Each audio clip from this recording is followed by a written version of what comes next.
আসসালামু আলাইকুম ওয়া রাহমাতুল্লাহি ওয়া বারাকাতুহু। সবাইকে স্বাগতম এমএস ওয়ার্ডের আরেকটি ভিডিও টিউটোরিয়ালে। এই ভিডিও টিউটোরিয়ালে আমরা শেপের ব্যবহার নিয়ে আলোচনা করব। কিভাবে শেপ ব্যবহার করতে হয়, কিভাবে শেপের ভিতরে লিখতে হয়, শেপের ডিজাইন কিভাবে চেঞ্জ করতে হয়। বেসিক্যালি আমরা শেপের খুঁটিনাটি ব্যাপারগুলো নিয়ে এই টিউটোরিয়ালে আলোচনা করার চেষ্টা করব। আশা করি ভিডিওটি না টেনে সম্পূর্ণ দেখবেন। আর আপনি যদি আমার চ্যানেলে নতুন হয়ে থাকেন তাহলে অবশ্যই চ্যানেলটি সাবস্ক্রাইব করে নেবেন। আর যদি অলরেডি সাবস্ক্রাইব করে থাকেন অসংখ্য ধন্যবাদ। চলুন শুরু করা যাক আজকের ভিডিও টিউটোরিয়ালটি। সো আমরা শেপ কিভাবে নিয়ে আসবো সেটা প্রথমে দেখে নিই। সো এখানে একটি শেপের ভিতরে লেখা আছে, আমরা এই লেখাটাকে ডিলিট করে দিই। ওকে, ডিলিট করে দিলাম। দেন আমরা একটি শেপ নিয়ে আসবো। শেপ আনার জন্য আমরা ইনসার্টে চলে যাব। ইনসার্ট থেকে এখানে একটি শেপস নামের একটি অপশান রয়েছে। যখন আমরা এখানে ক্লিক করব, এখানে অনেক ডিজাইনের শেপস চলে আসবে। সো এখান থেকে আমরা যে কোনো একটি আমাদের পছন্দ মতো শেপ সিলেক্ট করে নিচ্ছি। ওকে, ফর এক্সাম্পল আমি এই শেপটিকে সিলেক্ট করে নিলাম। ওকে, নিয়ে আমরা যদি এই পজিশনে রাখি আমরা এখনই লিখতে পারতেছি। ফর এক্সাম্পল আমি এখানে লিখলাম। আদারওয়াইজ যদি আমরা এখান থেকে চলে যাই, ফর এক্সাম্পল আমি এখান থেকে চলে গেলাম, তাহলে আমরা কীভাবে লিখবো, এখান থেকে লিখতে পারি। আদারওয়াইজ এখানে গিয়ে আমরা রাইট বাটনে ক্লিক যখন করব, মাউসের রাইট বাটনে ক্লিক করবো, তখন এইরকম একটি অপশান আসবে। সেখান থেকে এডিট টেক্সটে আমরা যখন যাব, তখন এখানে আমাদের মাউসের কার্সারটি শো করবে। সো এখানে আমরা লিখব। সো আমি লিখি subscribe, please subscribe. So for example আমি একটি লেখা লিখলাম এখানে। সো এই লেখাটাকে আমরা একটু বড় করে দিতে যাচ্ছি। সো এখান থেকে আমরা একটু বড় করে নিলাম। ওকে, এই লেখার কালারটা আমরা চেঞ্জ করে নিচ্ছি এখান থেকে। ওকে, রেড করে নিলাম। ওকে, দেন আমরা লেখাটিকে ইচ্ছে করলে হাইলাইট করে নিতে পারি। সো আমরা হাইলাইট করে নিলাম। ওকে, ফাইন। সো এখান থেকে আমরা শেপের ভিতরে লিখে ফেললাম। সো ইচ্ছে করলে আমরা ইচ্ছা মতো এটাকে ডিজাইন করে নিতে পারি এখান থেকে। সো এখান থেকে আমরা আমাদের ইচ্ছা মতো ডিজাইন করে নিতে পারতেছি। সো আমরা যে কোনো একটি ডিজাইন করে নিলাম। ওকে, সো এখান থেকে আমরা ডিজাইন করে নিতে পারতেছি। ওকে, ফাইন। দেন আমরা চলে যাব এই শেপের, আমরা চাচ্ছি শেপের যে ইন্টারনাল কালারটা রয়েছে, শেপ ফিল কালারটা চেঞ্জ করব। কীভাবে আমরা ফিল কালারটা চেঞ্জ করব চলুন দেখে নিই। সো এখান থেকে আমরা ক্লিক করলাম। ক্লিক করার পরে এখানে একটি অপশান এসেছে, the shape feel, shape outline. So আমরা যখন ফিলে যাব, তখন আমরা যে নিউ ফিল দিব, তখন আমাদের শেপের ভিতরে কালারটি থাকবে না। সো আমরা আমাদের এখান থেকে ইচ্ছে মতো শেপটাকে আমরা ফিল করে নিতে পারবো আমাদের পছন্দের কালার মতো। ওকে, আমরা এই কালারটিকে সিলেক্ট করে নিলাম। ওকে, সো আমরা বুঝে গেলাম কীভাবে শেপের ভিতরের ফিলটাকে চেঞ্জ করতে হয়। এখন আমরা আউটলাইন বর্ডারটাকে চেঞ্জ করার চেষ্টা করব। Outline border colour, so shape আউটলাইনে যখন চলে যাব, সেখান থেকে আমরা একটি কালার চুজ করে নিতে পারবো। ওকে, দেন নেক্সট আমরা আরেকটি ব্যবহারে চলে যাব। আমরা চাচ্ছি যে এই শেপের যে আউটলাইন, যেই বর্ডারটা রয়েছে, এটাকে আমরা আরেকটু মোটা করে দেওয়ার জন্য। সো এটাকে আমরা কীভাবে, এই কাজটা আমরা কীভাবে করব, আমরা যখন এখানে চলে যাব, আপনারা দেখতে পাচ্ছেন মাউসের কার্সারটা, আমরা এখানে যখন চলে যাব, এখান থেকে ডাইনের দিকে একটি ফরম্যাট শেপের একটি অপশান চলে আসছে। এখানে অনেক কিছু রয়েছে। সো আমরা এখান থেকে একটি ব্যবহার দেখার চেষ্টা করি। ফার্স্ট তো ফিলে গিয়ে আমরা নো ফিল দিই। সো নো ফিল, এখানে কোনো ফিল রইল না, ব্ল্যাঙ্ক হয়ে গেল। দেন সলিড ফিল, এরকম হয়ে গেল। গ্রেডিয়েন্ট ফিল, আপনারা দেখতে পাচ্ছেন চেঞ্জেসগুলো কীভাবে চেঞ্জ হচ্ছে। Then picture and texture fill, then pattern fill. যখন আমরা প্যাটার্ন ফিলে যাব, প্যাটার্ন ফিলে যখন যাচ্ছি, তখন দেখতে পাচ্ছি আমরা এখানে অনেকগুলো প্যাটার্ন শো করতেছে। সো আমরা আমাদের ইচ্ছে মতো প্যাটার্ন নিয়ে আমাদের শেপটাকে আমরা ফিল করে নিতে পারতেছি এখান থেকে। সো আশা করি বুঝতে পারতেছেন কীভাবে চেঞ্জ হচ্ছে এখানে। সো আমরা এখান থেকে যে কোনো একটা প্যাটার্ন সিলেক্ট করে নিলাম। ওকে, ফাইন। দেন আমরা এখান থেকে কালার চেঞ্জ করে নিতে পারতেছি যে প্যাটার্নের কী কালারটা হবে, এই কালারটা আমরা এখান থেকে চেঞ্জ করে নিতে পারতেছি। আমরা যখন এখানে যাব, এখানে যাওয়ার পরে এখানে কালার শো করবে। আমরা আমাদের ইচ্ছে মতো এখান থেকে কালার চুজ করে নিতে পারতেছি। প্যাটার্নের কী রকমের কালার হবে, এখান থেকে আমরা ফরগ্রাউন্ড নামের একটা অপশান রয়েছে, এখান থেকে আমরা আমাদের মতো কালার চুজ করে নিতে পারতেছি।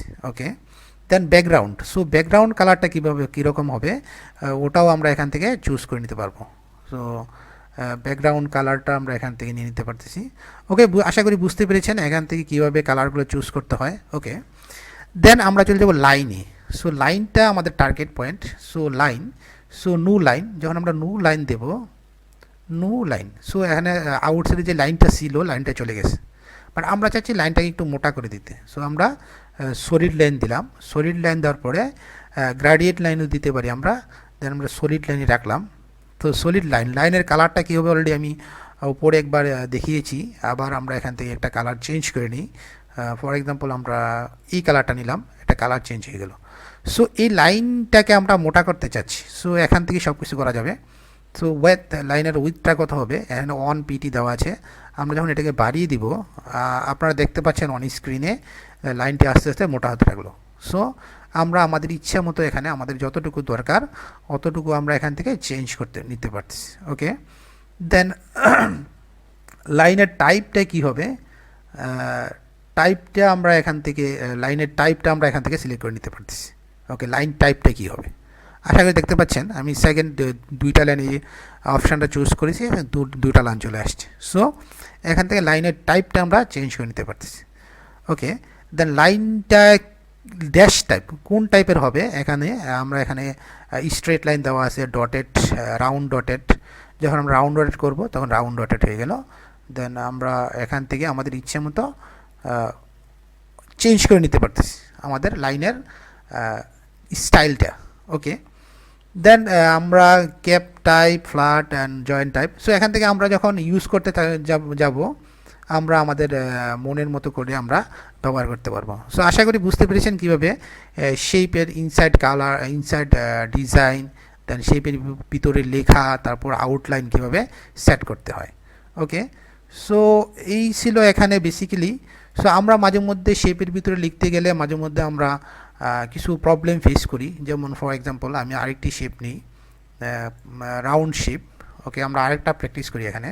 সো এখানে আমরা একটি রাউন্ড শেপ নিলাম, এখান থেকে আমরা শিপ ফিলটাকে নো ফিল করে দিলাম।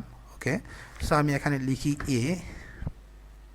সো আমার এখানে লেখাটা এ একটা লেখা রয়েছে, লেখাটাকে দেখা যাচ্ছে না কারণ লেখাটার কালারটাকে আমাকে চেঞ্জ করতে হবে। সো লেখার কালারটাকে আমরা যেভাবে চেঞ্জ করতে পারি, রাইট সাইডে যখন আমরা চলে আসব তখন এখানে দেখতে পাচ্ছি অটোমেটিক কালার, দেন ওকে। সো এখানে একটি লেখা রয়েছে আই থিঙ্ক। ওকে, সো এখান থেকে গিয়ে আমি যদি আমি একটু ক্রস চেক করে নিই এখানে লেখাটাকে আসলে আসে। হ্যাঁ, এখানে ভিতরে একটি লেখা রয়েছে, দেখতে পাচ্ছেন। এই প্রবলেমগুলো আমরা মাঝে মধ্যে ফেস করে থাকি। সো ভিতরে একটি লেখা রয়েছে বাট আমরা দেখতে পাচ্ছি না কারণ পেজটিও সাদা, লেখার ফন্ট সাইজটাও, ফন্ট কালারটাও সাদা। দ্যাটস ওয়াই আমরা লেখাটিকে দেখতে পাচ্ছি না।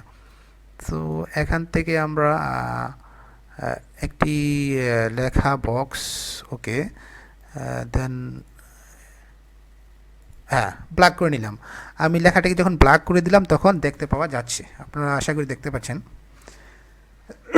কিন্তু আমরা লেখাটিকে এই সার্কেলটার অ্যাকচুয়ালি সেন্টারে লেখার চেষ্টা করেছিলাম কিন্তু নিচে চলে এসেছে।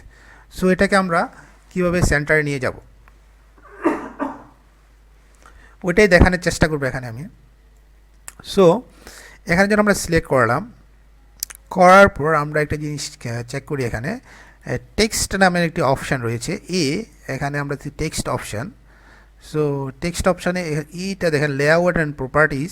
যখন আমরা লেআউট অ্যান্ড প্রপার্টিজে যাব তখন আমাদের টেক্সট বক্স নামে একটি অপশান আসবে। এখান থেকে আমরা ভার্টিক্যাল অ্যালাইনমেন্ট, মিডল, আমাদের মিডল দেওয়া আছে, টেক্সট হরিজন্টাল দেওয়া আছে। So left margin 1, right margin, top margin and bottom margin. So top মার্জিনটাকে আমরা একটু কমিয়ে দিই, আমরা টপ মার্জিনটাকে 0 করে দিলাম। Then sorry, right margin, not right margin, top মার্জিনটাকে আমরা একটু ছোট করে দিই, 0 করে দিলাম। হ্যাঁ, যখন টপ মার্জিন 0 করে দিলাম আমরা দেখতে পাচ্ছি লেখাটা সেন্টারে চলে আসছে। সো এরকম প্রবলেম যখন আমরা ফেস করব, যদি দেখি আমাদের লেখাটা সেন্টারে আসতেছে না, তখন আমরা এটাকে সুন্দর করে এটাকে টেনে অথবা আমরা right, left, bottom, top select করে আমরা এখানে আমরা লেখাটাকে চেঞ্জ করে নিতে পারি। সো আমি লেখাটাকে মাঝে নিয়ে আসলাম। ওকে, এইভাবে আমরা যখন লেখাটাকে দেখা যাচ্ছে না তখন আমরা কয়েকটা উপায়ে চেক করতে পারি। আমরা এটাকে বড় করে নিতে পারি, দেন যদি বড় করে দেখা না যায় বা কোনো প্রবলেম হয় তাহলে আমরা এই ফর্মের শেপের লেআউট অ্যান্ড প্রপার্টিস অপশানে গিয়ে আমরা এটাকে ই ভ্যালুগুলোকে vertical alignment, text direction, then left margin, right margin, top margin, bottom margin, এই অপশানগুলোতে একটু আগ পিস করে আমরা লেখাটাকে জায়গা মতো নিয়ে আসতে পারি। সো আশা করি বুঝতে পেরেছেন শেপ কীভাবে ইউজ করতে হয়। তারপরে যদি কোনো কনফিউশন থাকে অবশ্যই জানাবেন। আর ভিডিওটি কেমন লাগলো আপনার মতামত জানাবেন। আর যদি ভিডিওটি ভালো লাগে অবশ্যই শেয়ার করবেন। আর চ্যানেলটি সাবস্ক্রাইব করতে অবশ্যই বলবেন না। তো আজকে ওই পর্যন্তই। আল্লাহ হাফিজ। আসসালামু আলাইকুম ওয়া রাহমাতুল্লাহি ওয়া বারাকাতুহু।